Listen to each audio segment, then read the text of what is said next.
I hope अच्छे होंगे, fit होंगे। और लास्ट क्लास के अंदर हमने वर्क एनर्जी पावर के अंदर हमने एनर्जी स्टार्ट किया था, ठीक है। तो लास्ट मैंने आपको जाते जाते एक क्वेश्चन दिया था, हुआ किसी से? यार तू ऐसा जितनी बार किया उतनी बार अलग-अलग आंसर दे रहा है उसको। ओके, क्वेश्चन क्या था, एक बार रिपीट करना। Velocity increase by 0.01%। वेलोसिटी को इंक्रीज किया 0.01%। तो काइनेटिक एनर्जी कितने परसेंट इंक्रीज होगी, यही पूछा था। हाँ सर। कितना है आंसर? किया घर जाके? हाँ सर किया। पीछे क्यों किया? इग्नोर। नहीं सर याद ही नहीं रहा। और बाकी आए आप तो नहीं है, बाकी हाँ कोशिश तो की। क्या कोशिश, क्या है आंसर? सर 0.02% आ सकता है क्या? चेक कर लेंगे अभी। आपने क्या ट्राई? सर मेरा एग्जाम था। वाह, एक्सक्यूज है, बहुत ज्यादा काम दिया था मैंने, 20-30 पेज थे। ये तो आई नहीं था, आई एग्जाम नहीं आई थी? नहीं थी, एग्जाम था इसलिए आई नहीं। क्या हुआ, सब मैं ही कर दूं? पीछे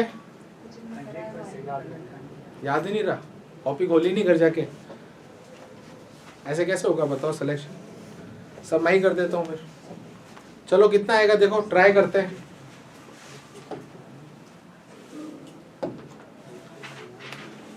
देखो इसके लिए एक शॉर्टेस्ट ट्रिक है जो मैं आपको बताने वाला हूँ, जो बहुत इजी रहेगी ट्रिक, और वो ट्रिक हर जगह एप्लीकेबल होगी जहाँ पर भी ऐसे क्वेश्चंस आएंगे कि एक क्वांटिटी को बढ़ा के दूसरी क्वांटिटी में चेंज देखना है, ठीक है। तो यहाँ पर एक चीज़ ध्यान में रखनी है आपको, सबसे पहले रिलेशन ध्यान में रखना है। क्या ध्यान में रखना है? रिलेशन।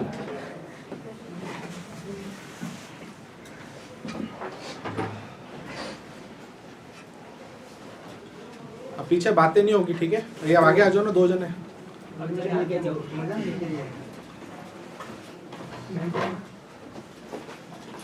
कल का आंसर क्या है यार? कौन सा? कल क्वेश्चन दिया था मैंने। हाँ सर, एक मिनट।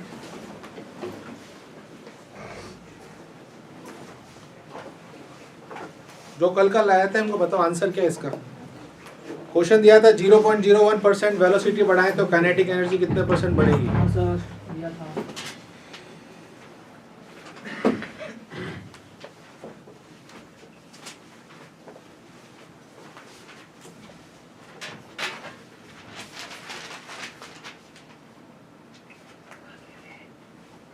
किया था? दिया तो था।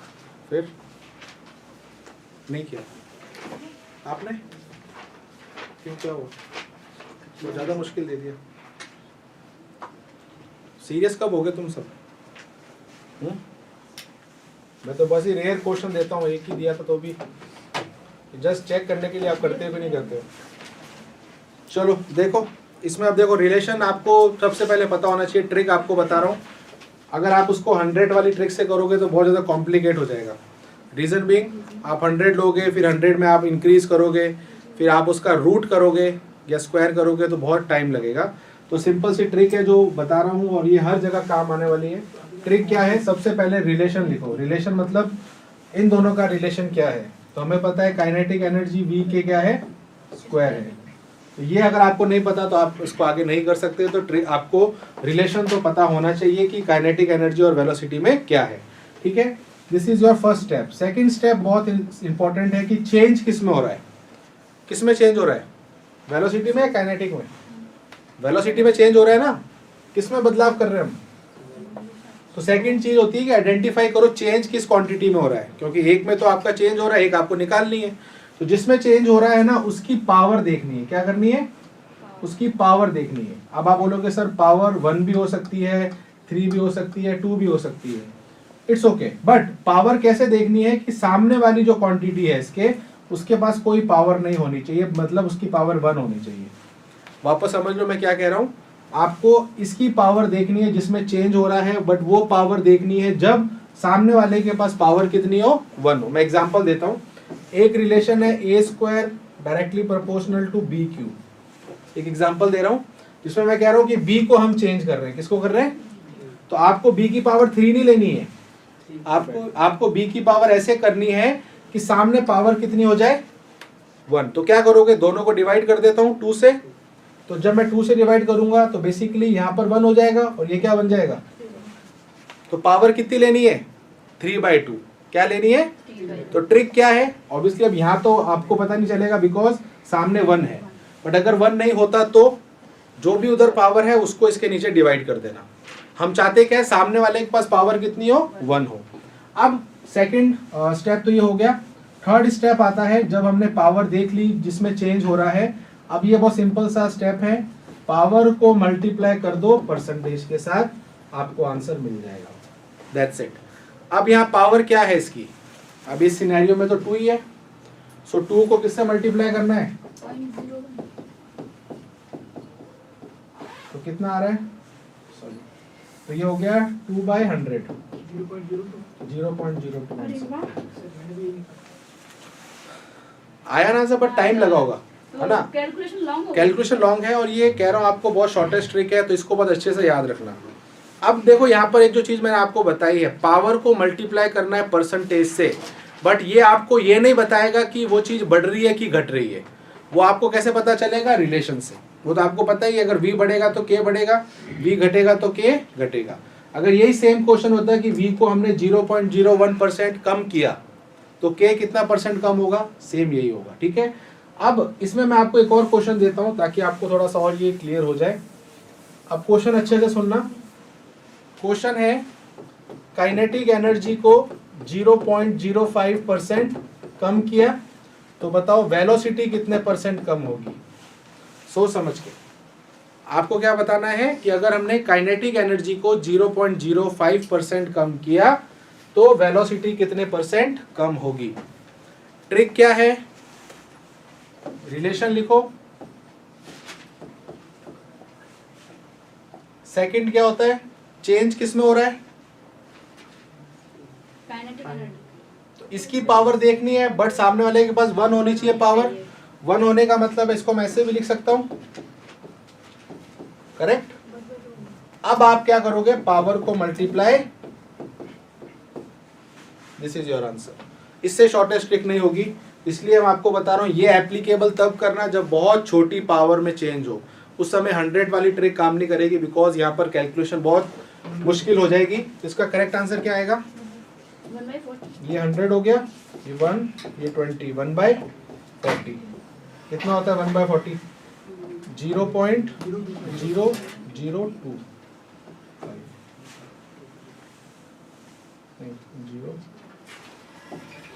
सही है, चेक कर लेना, ठीक है। तो ये है हमारी ट्रिक जहां पर आपको देखना है कि जब परसेंटेज का चेंज काफी ज्यादा छोटा हो, ठीक है। तो क्या ध्यान रखना है? जिसमें चेंज हो रहा है उसकी पावर देखनी है, बट सामने वाले की पावर 1 करके, ठीक है। अगर सामने वाले की पावर नहीं है तो कोई दिक्कत नहीं, जो ऊपर पावर है वही रहेगी, ठीक है। तो ये था हमारा रिलेशनशिप वाली चीज। आगे जाके इसको भी और काम में हम लेने वाले हैं, तो मैं वापस नहीं बताऊंगा ये चीज, बस आपको डायरेक्ट फिर मैं क्वेश्चन दूंगा, ठीक है। ये ट्रिक आप अच्छे से याद रखना। चले आगे, लिखना है? लिख लो, चलो। अभी आप अपनी लैंग्वेज में इसको लिख लेना एक बार। पहला स्टेप है रिलेशन लिखना, दूसरा है रिलेशन की पावर, जिसमें चेंज हो रहा है उसकी पावर को देखना इस तरीके से कि सामने वाले के पास पावर नहीं होनी चाहिए, पावर इन सेंस 1 होनी चाहिए, ठीक है। जब आपको वो 1 हो जाएगा तो जो भी पावर ऊपर बच रही है उसको मल्टीप्लाई करना है परसेंटेज के साथ, ठीक है।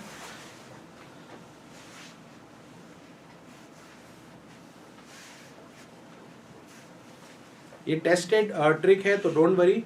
जब छोटे परसेंटेज है 2% तक ये काम कर जाएगी, ठीक है। बाकी 10% से अगर ज़्यादा हो रहा है तो आपकी वो वाली ट्रिक काम आ जाएगी 100 वाली, फिर वहाँ कोई दिक्कत नहीं रहेगी। जब पॉइंट्स में आपकी परसेंटेज चेंज होती है तो ये ट्रिक काम करेगी 100%, ठीक है।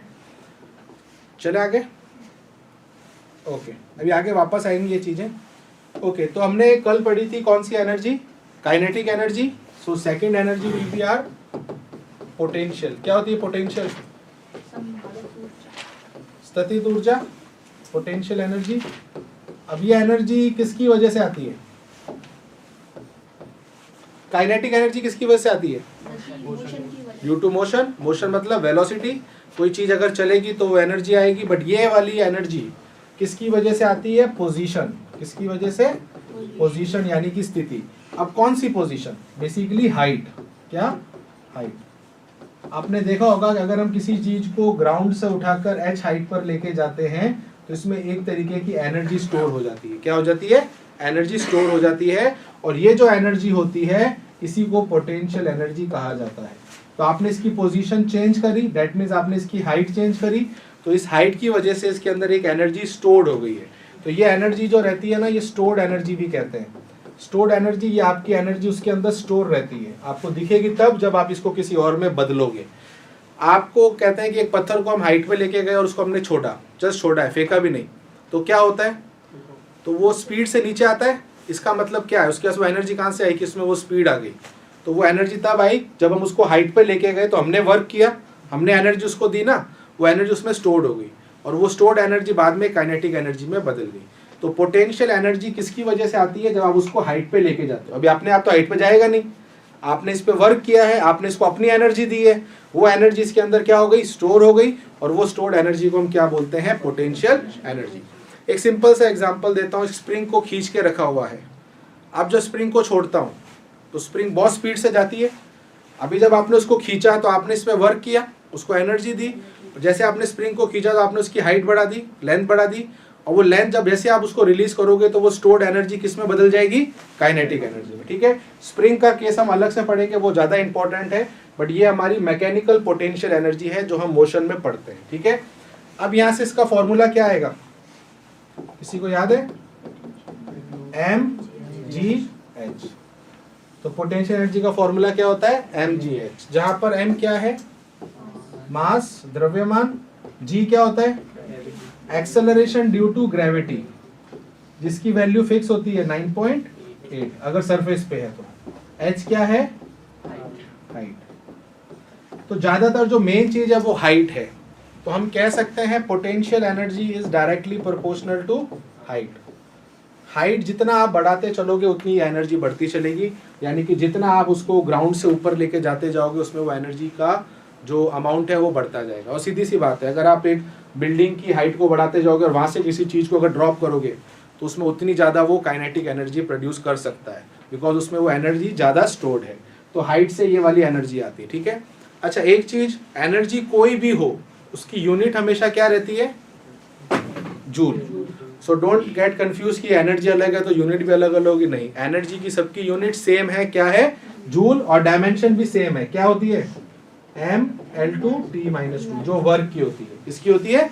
तो वर्क और एनर्जी की यूनिट और डायमेंशन सेम है, तो आपको डबल याद नहीं करना पड़ेगा, एनर्जी कोई भी हो आपका डायमेंशन और यूनिट क्या रहती है, सेम रहती है। ठीक है, ओके। अब इसके अंदर हम पोटेंशियल एनर्जी ही पढ़ रहे हैं। अब ये पोटेंशियल एनर्जी तो हो गई रिलेटेड, तो अगर हम किसी ऑब्जेक्ट को जिसका मास m है h हाइट पर लेके जाते हैं तो स्टोर हो जाती है। पर ज़्यादातर क्वेश्चन आते हैं स्प्रिंग के, है ना, तो स्प्रिंग की पोटेंशियल एनर्जी को भी चेक करते हैं, उस पर क्वेश्चन हमें करने हैं। ठीक है, आगे चलो, नेक्स्ट पोटेंशियल एनर्जी चल रही है, इसके अंदर नेक्स्ट सेक्शन आ जाएगा, ए लिख देते हैं, पोटेंशियल एनर्जी ऑफ स्प्रिंग। अब ये थोड़ा सा इंपॉर्टेंट है, स्टार लगा रहा हूँ, इस पे क्वेश्चन आ सकते हैं, तो थोड़ा सा इस पे ज़्यादा फोकस रखना। ओके, लेट्स से आपके पास एक स्प्रिंग है, ये इसकी नेचुरल लेंथ है, अभी तक हमने इसको ना तो स्ट्रेच किया है ना इसको कंप्रेस किया है। ठीक है, यहाँ पर अभी तक हमने इसमें कोई भी चेंज नहीं किया है। ठीक है, थोड़ी देर बाद हमने इस स्प्रिंग को स्ट्रेच किया, तो जब हमने इसको स्ट्रेच किया, लेट्स से मैंने इसको यहाँ तक स्ट्रेच किया फोर्स लगा के। ठीक है, तो अब यहाँ पर मेन आता है कि आपने इसको स्ट्रेच कितना किया। तो स्ट्रेच हम कहाँ से देखते हैं, जो उसकी ओरिजिनल जो लेंथ थी उससे उसने आपने उसको कितना स्ट्रेच किया। लेट्स से आपने इसको कितना स्ट्रेच किया, x किया, कितना किया, x किया। अब जितना भी आपने इस पे वर्क डन किया है, that work done will store in the form of potential energy. आपने इसको ऐसे खींच के पकड़ा हुआ है, जैसे ही छोड़ोगे स्प्रिंग वापस अपनी जगह पर जाएगी, इसका मतलब जितना भी आपने इस पे वर्क किया है वो स्टोर किस में हो गई, पोटेंशियल एनर्जी। ठीक है, थोड़ा स्प्रिंग के बेसिक्स पे चलते हैं। जब हम स्प्रिंग पे फोर्स लगाते हैं तो ये स्प्रिंग क्या करती है, वापस अपनी जगह पे जाने के लिए रीस्टोरिंग फोर्स लगाती है। क्या लगाती है, जब आप स्प्रिंग को खींचते हो तो स्प्रिंग अपनी पोजीशन पे वापस आना चाहती है। अब आप बोलोगे सर सिर्फ स्ट्रेचिंग में होता है, नहीं, अगर आप स्प्रिंग को प्रेस भी करते हो तो वो उसके अपोजिट डायरेक्शन में फोर्स लगा के अपनी पोजीशन पे आना चाहती है। तो इस रीस्टोरिंग फोर्स का कोई फॉर्मूला बताएगा, -kx। ये क्या होता है, हाँ, ये जो स्प्रिंग का जो ये रिस्टोरिंग फोर्स होता है, इसका फॉर्मूला क्या होता है, F इक्वल्स टू माइनस के एक्स, जहां पर K क्या है, स्प्रिंग कांस्टेंट। क्या बोलते हैं इसको, स्प्रिंग कांस्टेंट। स्प्रिंग कांस्टेंट पे क्वेश्चन अगर बन सकते हैं तो इसकी यूनिट पे बन सकते हैं। स्प्रिंग कांस्टेंट की यूनिट क्या होगी, x अपॉन एफ, मतलब F अपॉन एक्स, तो न्यूटन अपॉन मीटर। तो इसकी फोर्स कांस्टेंट की यूनिट क्या होती है, न्यूटन मीटर। डायमेंशन क्या होगी, mL/t-2, नीचे क्या है, L से L गया, m/2। हम साथ साथ वो भी चीजें पढ़ रहे हैं। स्प्रिंग कांस्टेंट हर स्प्रिंग के मटेरियल पे डिपेंड करता है कि उस स्प्रिंग का मटेरियल क्या है। तो ये जो कांस्टेंट है ये हर मटेरियल का अलग अलग होता है। तो हर स्प्रिंग का स्प्रिंग कांस्टेंट डिफरेंट डिफरेंट होता है बेस्ड ऑन द मटेरियल जो हम स्प्रिंग में यूज कर रहे हैं। ओके, अभी हमारा वो कंसर्न नहीं है। अच्छा, माइनस यहाँ पर क्या डिसाइड कर रहा है, डायरेक्शन। क्या कर रहा है, डायरेक्शन। तो ये हमारी क्या है, डायरेक्शन है, और ये x क्या है। अब सुनना मेरी बात, जितना आप स्प्रिंग को खींचोगे उतना ये रिस्टोरिंग फोर्स बढ़ता जाएगा। अब ये माइनस आपको डायरेक्शन किसकी बता रहा है, x की और f की।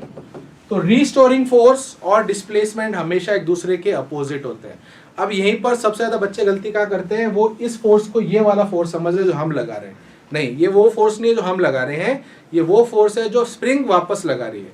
तो स्प्रिंग का रिस्टोरिंग फोर्स हमेशा डिस्प्लेसमेंट के अपोजिट डायरेक्शन में ही होगा। इसीलिए ये माइनस साइन सिर्फ ये सिग्निफाई करता है कि direction of displacement and restoring force is different. ठीक है, तो ये मैंने एक डिफरेंट बात यहाँ पर करी है। बट अभी हमारा मेन कंसर्न क्या है कि आपने इस पे जो वर्क डन किया है, उस वर्क डन को हमने स्टोर किस फॉर्म में किया है, पोटेंशियल एनर्जी। अब कोई डेरिवेशन नहीं करेंगे, सिंपल सा फॉर्मूला याद कर लेना, ये होता है हाफ के x square. Very very important formula, बहुत अच्छे से याद कर लेना। तो किसी भी स्प्रिंग को अगर आप x स्ट्रेच करते हैं या x कंप्रेस करते हैं तो उसमें जो पोटेंशियल एनर्जी स्टोर होती है वो क्या होती है, हाफ के एक्स स्क्वायर, जहां पर k क्या है, स्प्रिंग कांस्टेंट। क्या है, स्प्रिंग कांस्टेंट। ठीक है, चलो अब क्या होता है, कई बार हम इस k की वैल्यू यहां से लेके इसमें रख देते हैं, इसलिए मैंने आपको ये पहले फोर्स वाला बताया था। क्योंकि अगर आप यहाँ से k की वैल्यू लेंगे तो क्या बन जाएगा, Fr अपॉन एक्स। तो आप इसको एक और फॉर्म में लिख सकते हो, k की जगह क्या आ जाएगा, Fr अपॉन एक्स। एक x कट जाएगा तो ये क्या बन जाएगा, Fx into. So this is another formula जहां पर हमने रिस्टोरिंग फोर्स को मल्टीप्लाई किससे कर दिया, नहीं डिवाइड आएगा, नहीं सही है, सही है। अच्छा, वो x स्क्वायर से x कट जाएगा। ठीक है, तो वहां पर x स्क्वायर था, नीचे x था, x कट गया, तो एक और फॉर्मूला हो गया। बट ज्यादा जो यूज होता है वो ये वाला होता है इन टर्म्स ऑफ कांस्टेंट। ठीक है, ओके। अब यहाँ पर मेरी बात समझने वाली है कि सर इस पे और कैसे क्वेश्चन आएंगे। अब वो कहता है कि आपने स्प्रिंग को यहाँ तक खींच लिया, अब इससे आप इसको और फर्दर खींच रहे हैं, तो क्वेश्चन आता है चेंज इन पोटेंशियल एनर्जी। तो एक बार मैं नेक्स्ट स्लाइड पे चलता हूँ, वापस मैं आपको ये डायग्राम बताता हूँ। पहले हमने स्प्रिंग ये इस नॉर्मल पोजीशन में थी, हमने स्प्रिंग को स्ट्रेच करके कितना किया, x1, फिर हमने इसको और स्ट्रेच किया और इसको स्ट्रेच कर दिया टिल x2। अब यहाँ पर एक चीज ध्यान देने वाली बात है कि हमेशा डिस्टेंस हम कहाँ से नापते हैं, मेन पोजीशन से। ठीक है, जहाँ पर ये रुकती है स्प्रिंग, ये डिस्टेंस है आपका x1 और ये डिस्टेंस है आपका x2। अब आपका लेट से यहाँ पर पोटेंशियल एनर्जी है P(E1) और जब यहाँ पर किया तो पोटेंशियल एनर्जी होगी P(E2). क्लियर है। आपसे क्वेश्चन क्या पूछते हैं, चेंज इन पोटेंशियल एनर्जी, क्या आएगा फॉर्मूला। अब कुल मिला के आपने जब स्प्रिंग को खींचा तो चेंज इन पूछ रहा है, तो बेसिकली आपसे वो पूछ रहा है यहां से लेके यहां तक का कितनी एनर्जी, तो वो x2 माइनस x1 हो जाएगा। तो ये फॉर्मूला बहुत बार पूछा गया है। तो change in potential energy half के x2 का square minus, this is very very important equation जो आई हुई है कई बार। एक क्वेश्चन देता हूं जैसे इसी पे बेस्ड। एक स्प्रिंग को पहले आपने 4 सेंटीमीटर तक स्ट्रेच किया, फिर उसको आपने फर्दर उसको आपने 4 सेंटीमीटर और स्ट्रेच किया। ठीक है, और स्प्रिंग कांस्टेंट है 100 न्यूटन पर मीटर। तो बताओ चेंज इन पोटेंशियल एनर्जी क्या होगा। पहले आपने स्प्रिंग को स्ट्रेच किया 4 सेंटीमीटर, क्वेश्चन को अच्छे से पढ़ना, फिर आपने फर्दर उसको स्ट्रेच किया कितना 4 सेंटीमीटर, तो कितना होगा चेंज इन पोटेंशियल। लैंग्वेज को समझ के करना। हाँ 24,000 देखो, पहले इसने स्प्रिंग को स्ट्रेच किया 4 सेंटीमीटर, फिर फर्दर 4 सेंटीमीटर, टोटल 8 हो गया। अब 8 कैसे होगी? हाँ यहाँ से गिनना है, यहाँ से समझना, ठीक है। तो ये x1 है, अब x2 कितना हो जाएगा 8। ये चीज ध्यान रखनी है, जो अपन x2 नापते हैं x1 नापते हैं वो हमेशा मीन पोजीशन से नापते हैं। पहले उसको 4 किया, फिर फर्दर और 4 किया, बट अब फॉर्मूले में क्या यूज कर रहे हैं x2 square minus x1 square. तो हमें पहले x2 चाहिए, तो x2 हम वो 4 नहीं लेंगे, ये ध्यान रखना, वो हमेशा कहाँ से नापते हैं मीन से। तो आंसर आ जाएगा हाफ इंटू 100, किसका स्क्वायर आएगा 4 का स्क्वायर, सॉरी 8 का स्क्वायर माइनस 4 का स्क्वायर, तो ये कितना हो जाएगा 8 का स्क्वायर 64 माइनस 16, तो ये हो गया 50। ये कितना आ रहा है 2400। यूनिट क्या होगी? That's it। तो ये थोड़ा इंपॉर्टेंट पॉइंट है, इसको अच्छे से याद रखना, ठीक है। जब हम फर्दर लिख रहे हैं इसका मतलब उसको 4 सेंटीमीटर से आगे और कर रहे हैं, ठीक है। तो ऐसे क्वेश्चंस आए हुए हैं, तो keep remember potential energy in spring पूछा जाता है, एक तो क्या होती है और चेंज इन पोटेंशियल एनर्जी क्या होती है। चेंज इन पोटेंशियल एनर्जी में ध्यान रखना, डिस्टेंस हमेशा मीन पोजीशन से ही हम मेजर करते हैं। सभी को क्लियर है?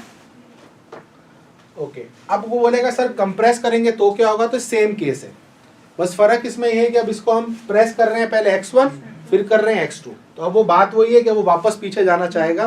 तो ऐसा मत सोचना कि स्ट्रेचिंग और कंप्रेसिंग में अलग चीज आएगी, नहीं। स्प्रिंग को अगर स्ट्रेच करो या कंप्रेस करो, दोनों में पोटेंशियल एनर्जी का फॉर्मूला और चेंज इन पोटेंशियल एनर्जी का फॉर्मूला सेम रहने वाला है। क्लियर है? तो ऐसा जो उसमें कोई डिफरेंट स्टोरी नहीं आएगी। चले आगे। सर वो जो पीछे वाला था हाफ kx स्क्वायर, उसका यूज कौन सा?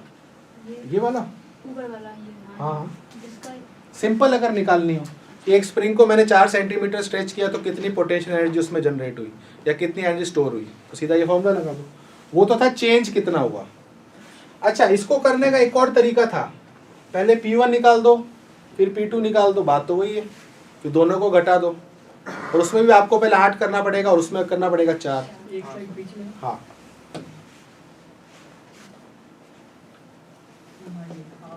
हाफ kx स्क्वायर कैसे? हाँ लेकिन डेरिवेशन पूरी डायरेक्ट फार्मूला, मतलब डेरिवेशन नहीं किया आपने? किसका नहीं, इसका डेरिवेशन नहीं किया, फिर वो वर्क से आ जाता है, वर्क डन नहीं निकालते हैं, एवरेज फोर्स निकालते हैं। डेरिवेशन देखो क्या है, बेसिकली कुछ नहीं है, जब आप इसको इस पोजीशन पे रखते हो तो फोर्स 0 है, जब आप इसको स्ट्रेच कर लेते हो तो फोर्स हो जाता है F, तो एवरेज फोर्स कितना हो जाएगा 0 + F/2, तो ये फोर्स है और डिस्प्लेसमेंट आपका x है, तो ये आपका हो गया वर्क। फिर यहाँ से हम वो x की वैल्यू रख देते हैं k की, मतलब वो फॉर्मूला आ जाता है वर्क डन का, फोर्स इनटू डिस्प्लेसमेंट। तो इस फोर्स की जगह हमारा एवरेज फोर्स आ जाता है, तो x की जगह हमारा आ जाता है Fr/2। मतलब कुछ डेरिवेशन है इसका, मुझे एग्जैक्ट याद नहीं आ रहा, ठीक है। तो डेरिवेशन है वैसे -kx और x ही रहेगा उसमें, वो नहीं, वैसे फॉर्मूले में x² आता है, इसका डेरिवेशन देखना पड़ेगा मुझे, ठीक है। डेरिवेशन अभी किया नहीं मैंने इसमें, तो इसका फॉर्मूला होता है हाफ kx²। ओके, तो इसमें ये वाला ध्यान रखना, ये वाला क्वेश्चन आया हुआ है ये चेंज इन वाला, तो इसका थोड़ा सा आप ज़्यादा ध्यान रखना, ठीक है। तो ओके, अभी हमने 2 तरीके की एनर्जी देखी, पोटेंशियल एनर्जी और उससे पहले काइनेटिक एनर्जी। अब तीसरी जो है जिसको हम बोलते हैं मैकेनिकल एनर्जी, अब वो थोड़ी सी इंपॉर्टेंट क्यों है उसको एक बात समझते हैं। मैकेनिकल एनर्जी जो है वो बेसिकली क्या होती है, दोनों एनर्जी का sum, kinetic energy plus potential energy. अभी हमारे लिए इंपॉर्टेंट क्यों है, आपने एक लॉ पढ़ा है कंजर्वेशन ऑफ एनर्जी, क्या होता है?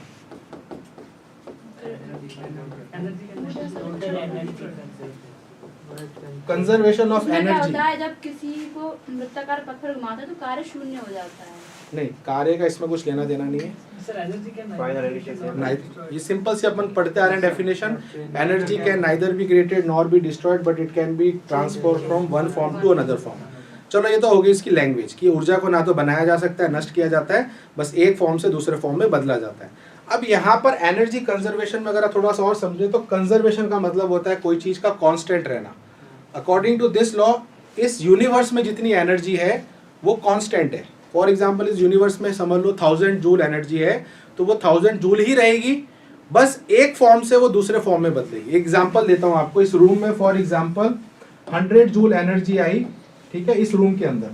अब वो 50 जूल तो लेट से वो ए में कन्वर्ट हो गई, और 20 वो किसी बी में कन्वर्ट हो गई, और रिमेनिंग 30 वो किसी सी में कन्वर्ट हो गई।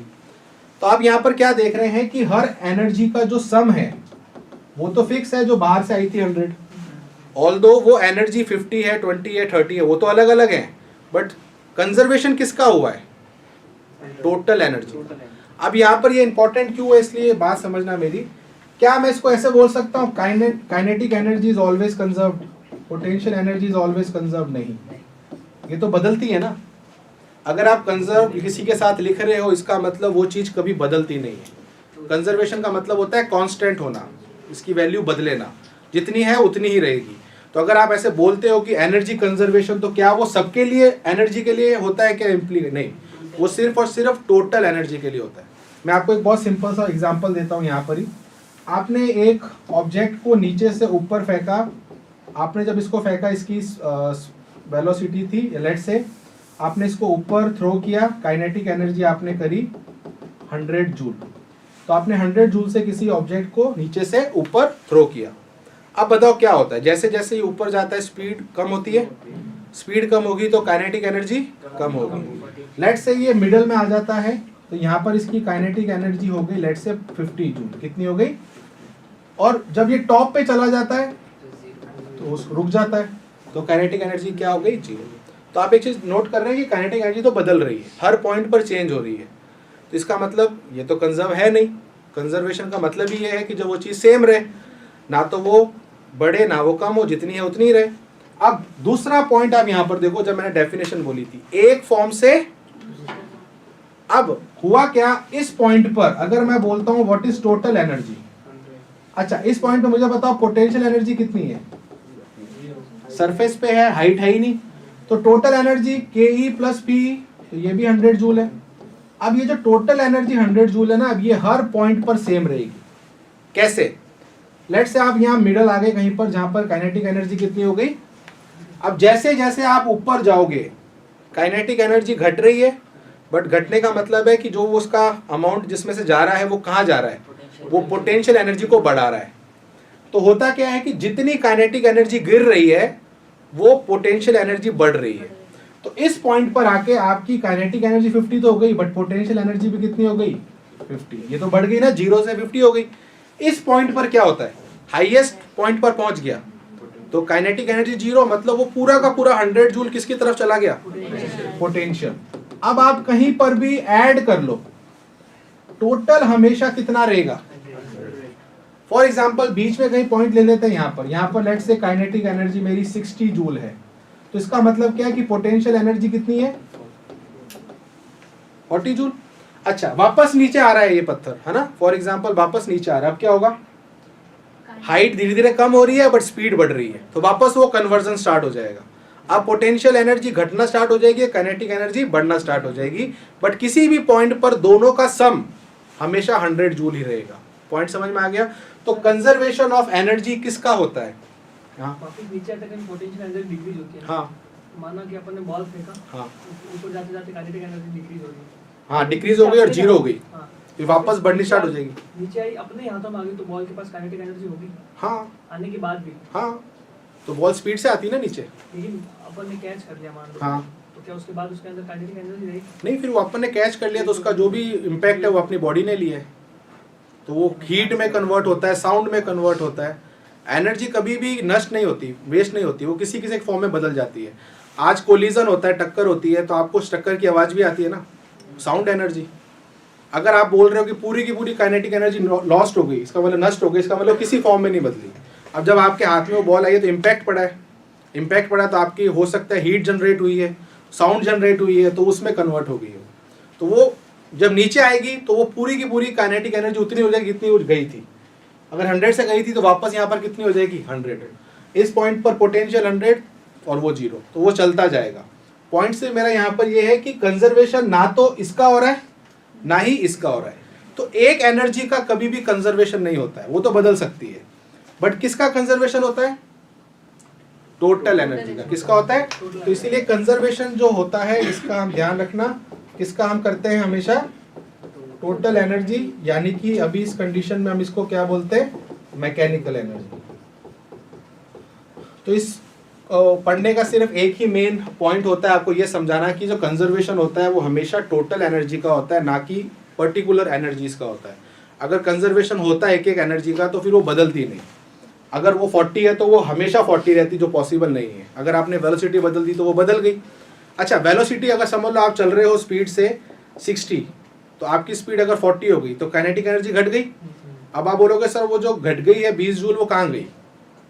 ब्रेक लगाया, घटी कैसे? ब्रेक लगा, ब्रेक से फ्रिक्शन, फ्रिक्शन से हीट, तो वो हीट में कन्वर्ट हो गई। बट उस जगह पर टोटल एनर्जी तो उतनी है 60 जूल जो पहले थी। बात समझ में आ गई? तो कंजर्वेशन हमेशा किसका होता है? ओके। अच्छा, आपको मैंने वो टर्म पढ़ा दी क्या, मोमेंटम? चलो नेक्स्ट टर्म देखते हैं, मोमेंटम। मोमेंटम क्या होता है? द्रव्यमान गुणा वेग। हाँ, मोमेंटम जिसको हम संवेग कहते हैं वो असल में क्या होता है? मोमेंटम का मतलब होता है किसी भी ऑब्जेक्ट के अंदर, बॉडी के अंदर मोशन की क्वांटिटी कितनी है। अब आप बोलते हो सर ये क्या है क्वांटिटी? आपके सामने कोई चीज चलती हुई आ रही है और आपसे टकरा रही है और आपको उसने धक्का देके दूर फेंक दिया, इसका क्या मतलब है? उसके अंदर कुछ क्वांटिटी थी मोशन की जिसकी वजह से आप पे इम्पैक्ट आया। इम्पैक्ट का मतलब क्या होता है? अगला कोई चीज चल के आ रहा है और आपसे टकरा रहा है, इसका मतलब वो आप पे वो मोशन को ट्रांसफर कर रहा है। तो किसी के अंदर कितना मोशन है उसको समझने के लिए एक बहुत सिंपल सा एग्जांपल देता हूँ। लेट्स से यहाँ पर एक लड़का है, उसको समझते हैं। एक लड़का है और इसको मैं 2 बॉल से हिट कर रहा हूँ, ठीक है? एक है हमारे टेनिस की बॉल और एक है फुटबॉल, ठीक है? घर पे ट्राई ना करें। तो एक टेनिस की बॉल और एक फुटबॉल। अब हुआ क्या, ये टेनिस की बॉल लेट्स से 10 ग्राम की है, बट ये थोड़ी सी भारी है, लेट्स से 1 किलो की है, बास्केटबॉल है। अब सुनना मेरी बात, सिंपल सी चीज है, दोनों को अगर मैं सेम स्पीड से इसकी तरफ फेंकूंगा, दोनों को सेम स्पीड से, लेट्स से 10 मीटर पर सेकेंड, ज्यादा इंपैक्ट कौन देगा उसको? क्यों? दोनों का वेलोसिटी सेम है बट मास अलग अलग। इंपैक्ट समझते हो? धक्का ज्यादा कौन देगी पीछे? ये तो सिंपल सी चीज है। ये भारी चीज देगी ना, एक ट्रक वाला आ रहा है और एक साइकिल वाला आ रहा है, दोनों की स्पीड 40-40 है, कौन बछड़ा देगा दूर तक? नहीं, ज्यादा इंपैक्ट का मतलब है आपको मोशन ज्यादा ट्रांसफर कौन करेगा?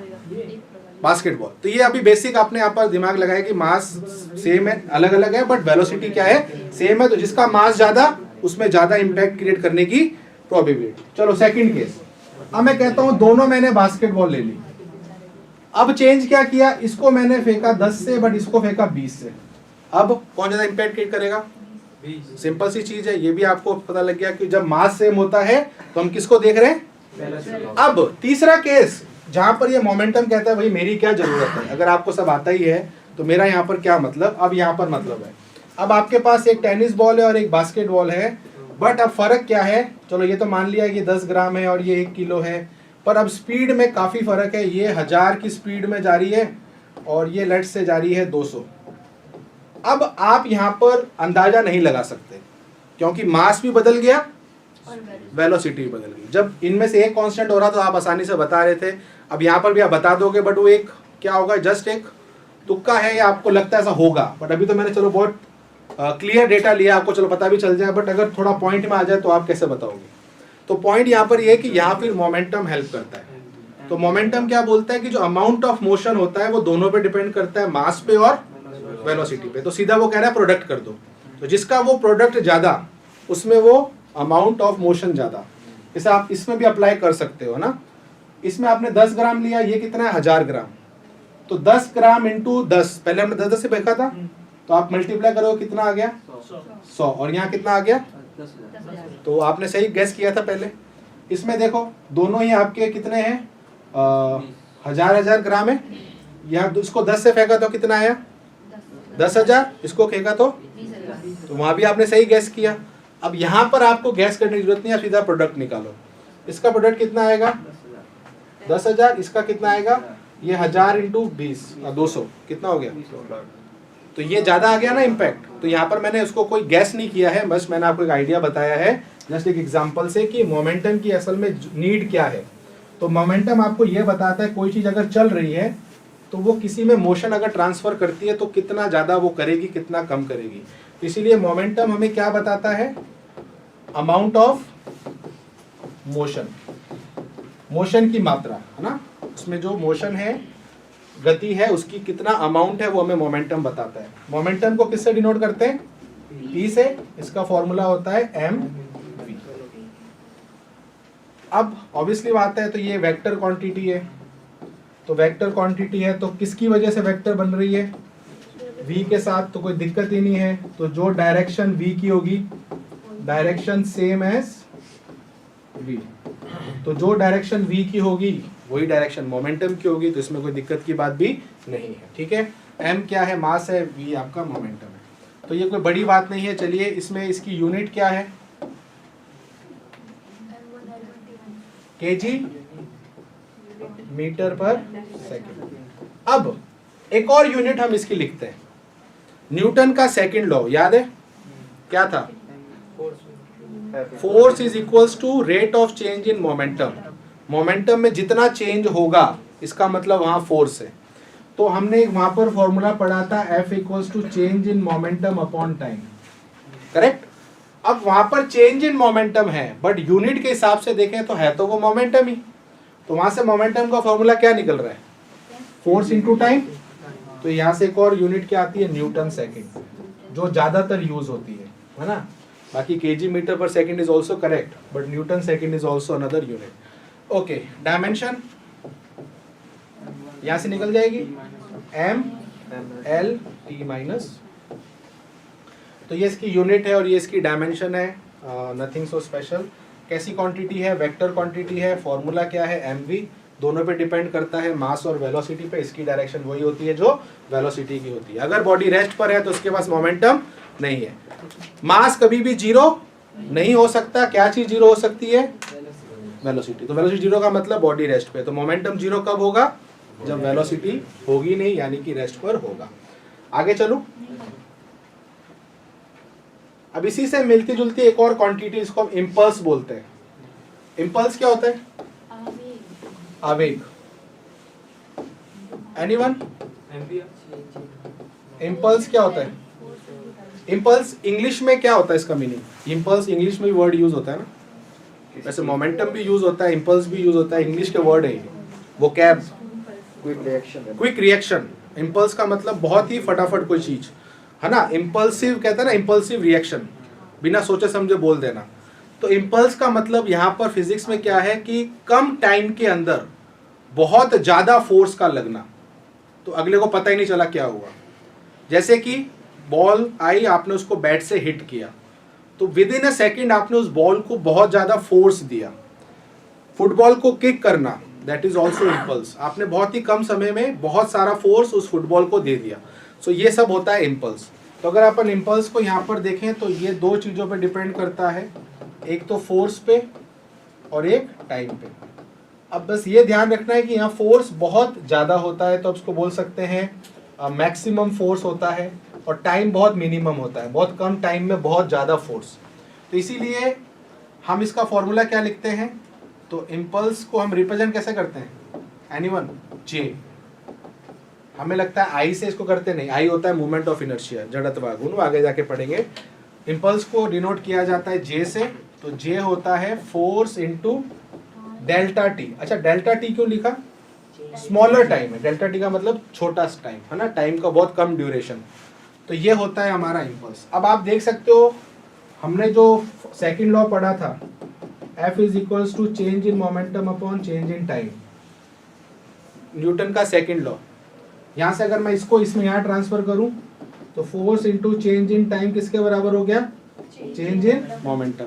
तो मैं ये भी कह सकता हूं कि जो इम्पल्स होता है वो चेंज इन मोमेंटम के बराबर होता है, मोमेंटम के बराबर नहीं होता है, चेंज इन मोमेंटम। तो सही बात भी है, अगर किसी बॉडी का मोशन सडनली चेंज हो गया तो इसका मतलब वहां पर इम्पल्स था। सीधी सी बात है, अमाउंट ऑफ मोशन अगर बदल जाए किसी बॉडी का, इसका मतलब या तो उसकी वेलोसिटी बढ़ रही है, और एकदम से अगर उसकी वेलोसिटी बढ़ी, इसका मतलब किसी को धक्का दिया बहुत तेज, इसका मतलब जितना मोमेंटम में चेंज होगा बेसिकली इसको हम क्या बोलते हैं, इम्पल्स। तो ये कहा जाता है कि दोनों क्वांटिटी है तो different but in terms of unit and dimension same है। तो जब अपन यूनिट डायमेंशन पढ़ते हैं ना तो इनकी एक जोड़ी पढ़ते हैं, तो इसको पेयर में याद करना हमेशा। मोमेंटम और इम्पल्स एक ऐसा पेयर है जिसकी यूनिट और डायमेंशन क्या है, सेम है। क्या है यूनिट डायमेंशन, जो मैंने यहाँ लिखी है, न्यूटन सेकेंड, है ना। तो इसकी डायमेंशन और यूनिट सेम होगी, तो यूनिट क्या हो जाएगी, एक तो केजी मीटर पर सेकेंड और न्यूटन सेकेंड, और डायमेंशन वही ml/t-1। तो आप अगर एक की याद कर लोगे ऑटोमेटिकली सेकंड की याद भी हो जाएगी, ठीक है। तो आज के लिए इतना है। कल की क्लास में सबसे मेन है कि हम मोमेंटम और काइनेटिक एनर्जी के अंदर रिलेशन देखने वाले हैं, ठीक है। तो इसी के साथ आज की क्लास को एंड करते हैं। सभी अपना ध्यान रखना, तब तक सभी को जय हिंद, वंदे मातरम।